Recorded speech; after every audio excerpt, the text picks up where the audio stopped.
Saudara-saudaraku yang terkasih, selamat berjumpa di Renungan Harian di channel Katolik kita.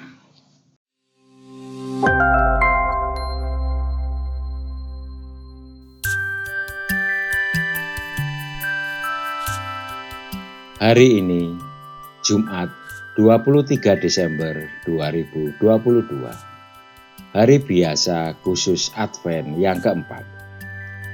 Bacaan diambil dari Injil Lukas bab 1 ayat 57 sampai dengan ayat 66. Genaplah bulannya bagi Elisabet untuk bersalin, dan ia pun melahirkan seorang anak laki-laki.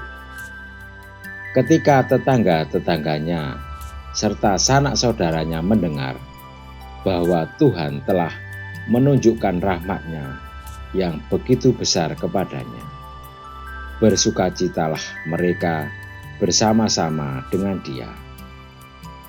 Maka datanglah mereka pada hari yang ke-8 untuk menyunatkan anak itu, dan mereka hendak menamai dia Zakaria menurut nama bapaknya. Tetapi ibunya berkata, "Jangan, ia harus dinamai Yohanes." Kata mereka kepadanya, "Tidak ada di antara sanak saudaramu yang bernama demikian."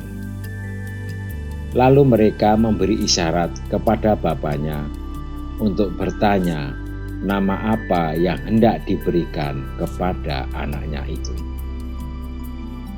Ia meminta batu tulis, lalu menuliskan kata-kata ini. Namanya adalah Yohanes.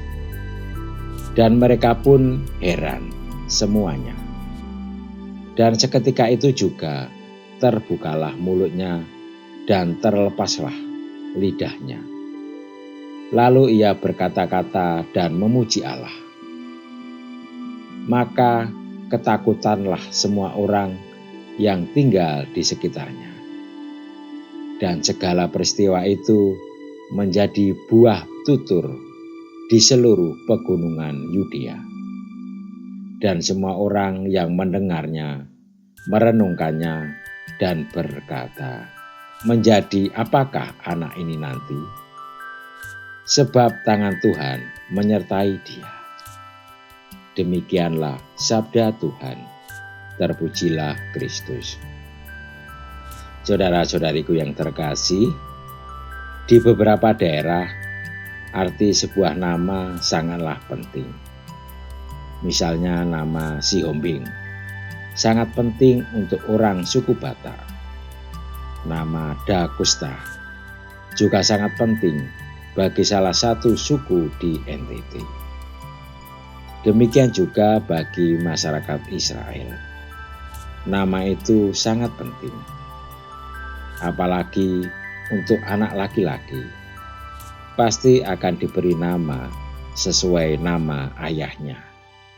Demikian juga dengan peristiwa kelahiran Yohanes, di mana keluarga besarnya mengusulkan untuk memberi nama Zakaria.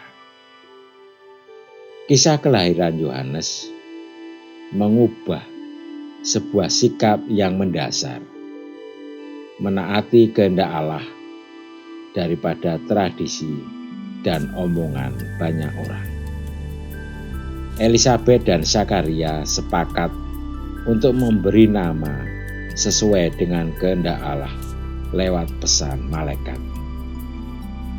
Meski mendapat tantangan dari banyak orang, Zakaria tetap percaya pada kehendak Allah. Kepercayaannya membuahkan hasil. Zakaria disembuhkan dari kebisuannya, dan ia bisa berkata-kata kembali.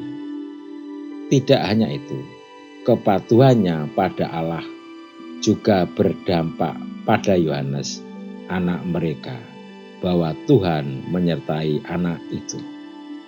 Ketaatan orang tua pada kehendak Allah berdampak pada rahmat yang diterima Yohanes. Zakaria percaya bahwa rahmat Allah tidak akan berhenti. Dalam kebisuannya, ia telah belajar untuk setia dan taat. Dalam hidup, tidak mudah dalam keterpurukan kita percaya akan kehendak Allah.